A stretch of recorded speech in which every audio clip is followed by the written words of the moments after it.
Hello and welcome back to Wrestling at Mom's Basement. This is the review show for All In, parentheses 2018. I, of course, am Patrick Young. This guy to my right witnessed the erection of Joey Ryan. Joe's fifth Venuto. I was gonna get erections all night long. Yes, you were. How would you know? You squealed like a little girl when you seen the penoids. This is our review for the first ever, maybe only ever, All In.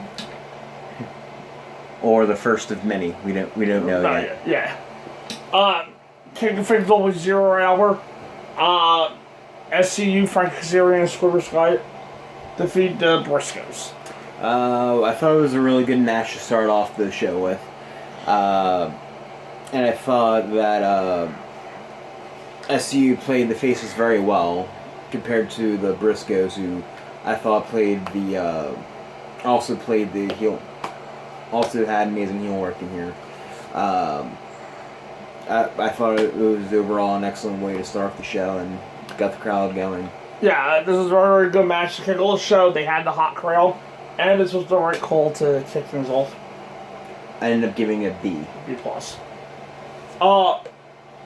Up next, the over budget Battle Royal.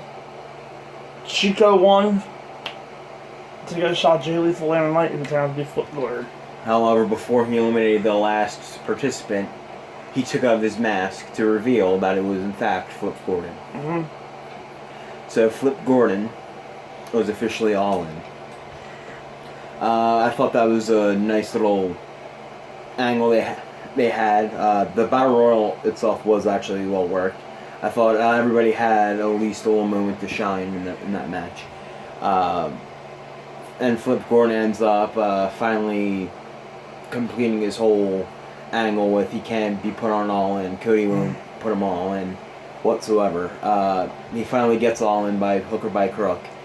And I think it was a nice way to send off 0 Hour and possibly could have gotten back last minute buys. Yeah, this is very good stuff and the best regular Battle Royal. That wasn't a Royal Rumble that I've seen in ages. Yeah. Everyone played the role well, and most importantly, they played perfectly to the audience, and the foot win came off as huge.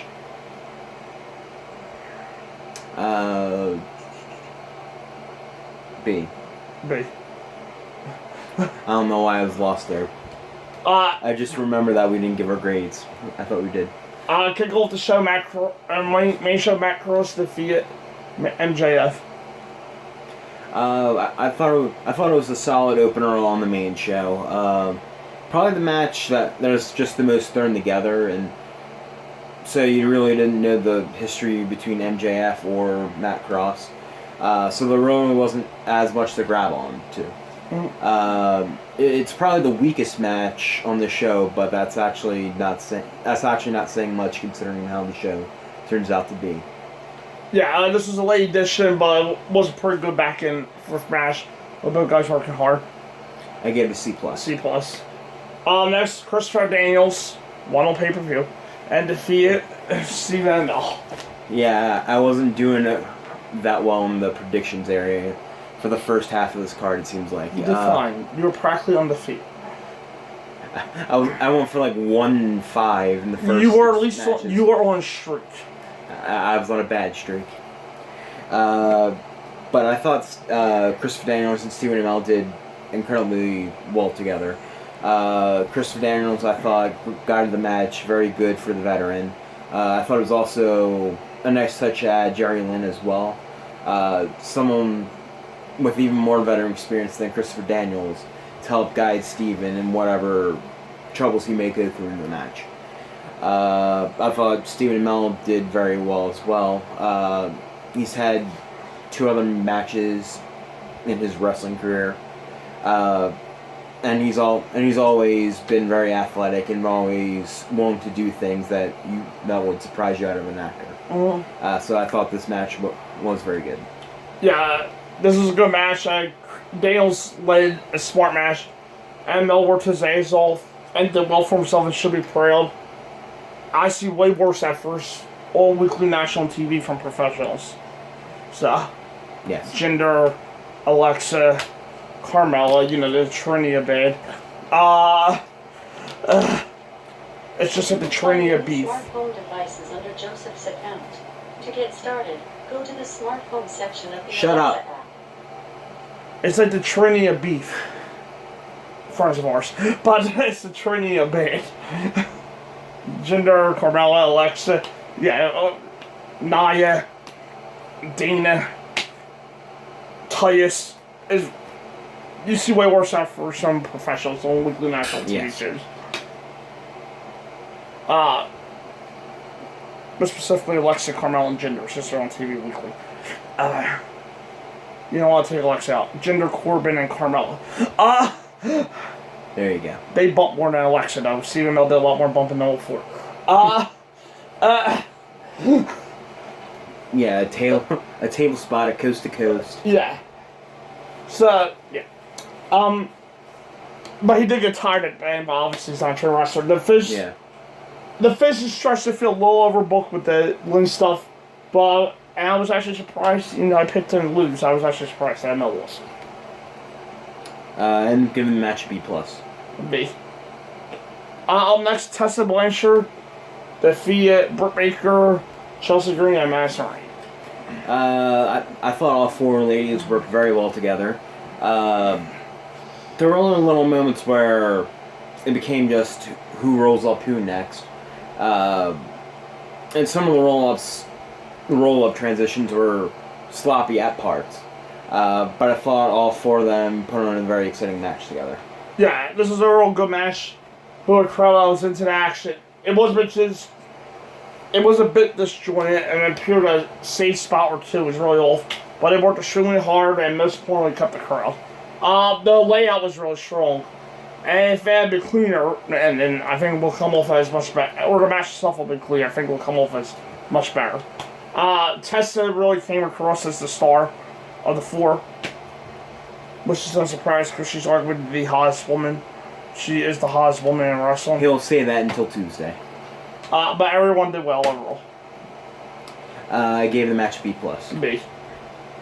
Up next, Cody defeated Nick Aldis to win the NWA Championship. This actually drew a lot from old NWA. Obviously, because Cody is the son of who it is. Oh, Dusty. Yes. Well, you said you know who. But I'm assuming you forgot. No, you want somebody to tell you? I knew. Okay. I knew. Thank you, though. You're very welcome, sir. And especially for it being the NWA title. The ending caught me by surprise. I didn't think Cody was going to win it. Or if he was going to win it here. He was probably going to win it later down the road, I was thinking. By the way, I would have passed Pat tonight in the standings if I would have just won my gut on my original picks. Yeah. If you got this one, you would have been tied. I would have gotten this one, and there was and somebody else. Next match too, I had, but yeah. And you get to see some very old NWA tropes, like blading, Cody bladed, and even you got to see their finishers, but the match actually ended up in a roll up, which to me feels very NWA right, yeah. Even old, very old NWA. That feels like it does. Yeah. Ric Flair won his second NWA title with a crossbody off the top rope, not the figure four. Yeah. So this match actually called back to a lot of NWA, but actually I felt did a very good job at keeping it a very grounded match and the importance on the NWA title. Yeah, they did a tremendous job building this match, and that was proven by the reaction they got before they touched. It was a very good match as they worked their old school formula with good drama. Then the circus came to town with DDP and Daivari and everybody else to get involved. Why not? DDP can drop a diamond cutter. Yeah. We got what some feel an anticlimactic finish or an old school finish, depending on what kind of wrestling fan you are. It was a very good match though, and definitely the moment raises the match. I gave the match an A minus. A minus. Simply because the sheer fact that the NWA title in 2018 has relevance. Up next, Hangman Page defeated Joey Janela in a Chicago Street Fight. I thought it was a very decent brawl with a lot of cool and very vicious looking spots. But a lot of it, the match just felt like they were just going through the next spot and setting up, essentially. I wish it was a little bit more coherent for me, but I thought they did well enough for it to be an exciting match. The guy took a friggin' bumble off a tall stage and almost broke his head. So, yeah, it was great. And not only played it to being the elite angles well, but also the angle itself on being elite. It was well the crazy as expected. I gave the match a B. A minus. Up next, the Jay Lethal defeat for Corn to retain the Ring of Honor Championship. We got a big callback for Jay Lethal being Black Machismo, and he was actually wearing Randy Savage's gear when he first went to WCW. And he actually played to the fact that Brandy was out there and he made her his Elizabeth. Literally dragging her over to the right corner, make sure she didn't leave. He chased her around the ring. When they got in the ring, he put her up on the shoulder like she was Elizabeth. I thought that stuff was very funny and very entertaining. But it seemed like right after this, though, to me, the match, it kind of just either took a gear down or just stayed on that level and didn't necessarily add anything to it. It just felt like a lull in the match to me. Until Lonnie Paffa got on the apron, who accompanied Jay Lethal down the ringside. He tapped his shoulder again, and magically it was Jay Lethal. Then out of nowhere, Flip Gordon pulls out a Hulk Hogan hulking up after 3 elbow drops. And then I thought the match went very well after that, like a match you'd expect out of Flip Gordon and Jay Lethal. But it just felt like a good 5 minutes or so in the match. There was just a little lull where it didn't seem like there was much of anything. There wasn't anything of much interest going on. Yeah, this was a real good match where they were playing to the audience with the Savage stuff from being elite, and it worked overall as a fun display. The action was good, and if you were following through being the elite, it all made sense. And played to the audience, and that's been the key to this show. Playing all things previously built and really giving the crowd what they want. It's foreign. I gave it a B minus. B minus. Next, Kenny Omega defeated Pentagon. I thought this match was match of the night for me. They had a very New Japan style match. Yeah. And Pentagon actually grew to it very well. So I think you can probably add him to a Wrestle Kingdom or something. Yeah. In the near future. But I think like the last 15 minutes of this match or so. How long did the match go? Do you know? Want me to check real quick? Yeah. Okay. Just in case. Did we update the results? Of course not. Alright. Give us a minute. Okay, well, I'll just guess. I'll probably say if it was like a 15-minute match or so, I'll probably say like the last 7 to 10 minutes of this match, I thought were very excellent and got the crowd going. And Twitter just going insane. Yeah, this was the most talked about match. Yeah. On Twitter. And I thought it was very good. In that last 10 minutes, I thought were spectacular. The match went 17:45. Okay, yeah. So I'll say like the last 7 to 10 minutes or so in this match were excellent. Yeah. this is my match of the night as well. It was actually a match of both guys delivering and extremely well, considering it was their first match together. It was a tremendous back and forth effort, but both guys delivering on a high level.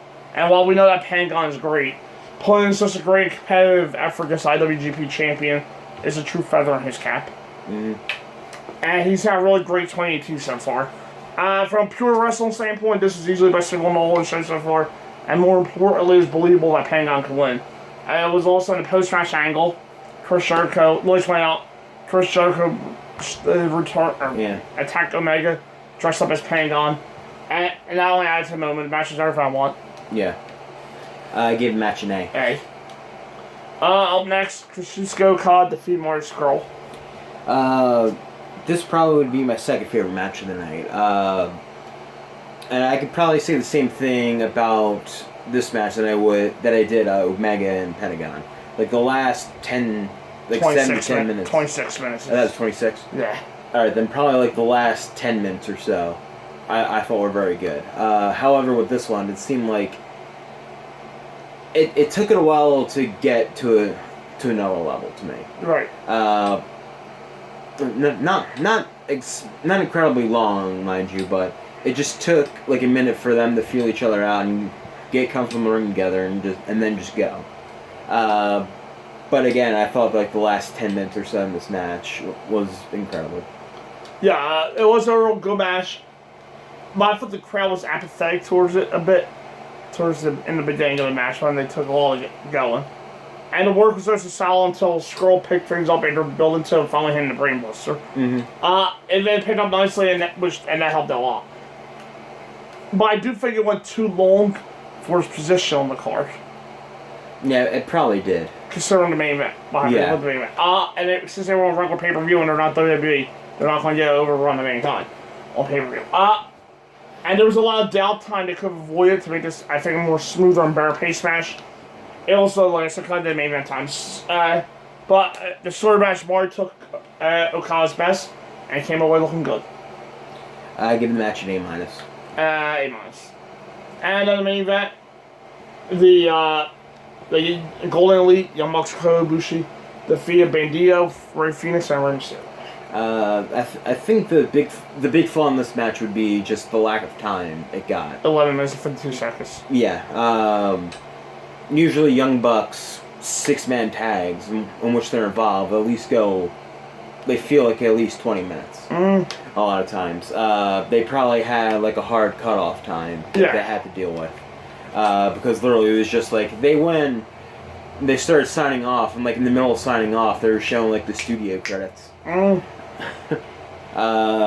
apparently I saw the video on Twitter of the aftermath where they literally said they had like 3 seconds left to literally go off air. So the ending was incredibly rushed, but for the match that we got, I thought it was in fact everything I did want. Right. You have Ibushi, the Young Bucks, Rey Mysterio, Phoenix. It's actually my first time seeing Bandido. But it's all big high flyers. Right. That you expect just crazy lucha spots to come out of. Mm-hmm. It was everything I wanted and everything I got. Yeah. They were obviously rushed for time, but they made the best of it. It was a very good sprint, but the crowd enjoyed it. It was fun, but Mario and Okada going solo really hurt what could have been great. Maybe that. Yeah. I gave it a B+. B. Overall? Overall, I gave it an A+. It's a pretty historic show. It's getting a lot of press for an outside WWE event. It's sold out 10,000 seats. And I thought for the crowd was excellent. The show was very hardworking, very very good. Everyone seems pleased with the show that they got. Yeah. And honestly, it may be one of the most historic shows I think any of us have seen. Yeah, I got the same overall A+. First of all, Ian Riccoboni, Excalibur, and Don Callis were excellent commentary. Yes, they were. A mix of really informative and passionate about the action they were cool, and I can't stress enough about how much they add to the show. The matches were really well put together, given a ton of variety, and each match feeling different. On top of that, they really played to their audience extremely well and paid off tons of being elite teases and angles. Mm-hmm. The most important part of all this was they knew their audience and did their absolute best to serve that audience by giving them what they wanted. That's one of the biggest compliment and success of the show. Cody won the NWA title came up well. The Jericho appearance was cool as hell. And Flip's Battle Royal reveal win was another great moment. Overall, I found All In to be a tremendously fun show with lots of good, great wrestling and absolutely great atmosphere. And while financial success go in, the show ended up delivering so that fans can enjoy it, especially your fans of the guys, and follow being the elite. Yeah. As they paid all the ton of stuff from that here tonight. Yeah. So A+. A+. And on Monday we'll be back with Wrestling 24, Monday Night Wars 7, and maybe a Q&A. It's a holiday, so who the hell knows. Yeah. We may just come up with questions ourselves. Yeah. And then next week on Friday, back to regular schedule Yes. with the Raw SmackDown Live NXT reviews. We go from All In to Raw. People are going to be forgetting about All In by Monday. No, people are going to be longing for All In again. After watching a holiday Raw, I don't think so. I mean, I have the Fight Network for my iPad. I can easily just throw it up and watch it again during Raw. But it's a holiday edition. Yeah, those aren't good. But you got a Bella Twins versus the non-Ruby Riot squad compared to All In. And the Revival versus the B Team. All of a sudden, doesn't like the Revival. I love the Revival. They weren't the best thing I announced out of for teams. They were. Well, They in fact were. Well, there you go. However, there's really not much momentum at all the creative has for them, so. The question is, can a holiday roll be better than All In? We'll find out on Monday, I guess. But they are known to give the fans what they want on Monday nights. No. Yeah, they are. No. They gave us the Shield back. Alright, they did one thing. There you go. They did one thing the fans wanted in 2 weeks. Look at that. Yeah. We'll see you on Monday. See you on Monday. Bye. Bye.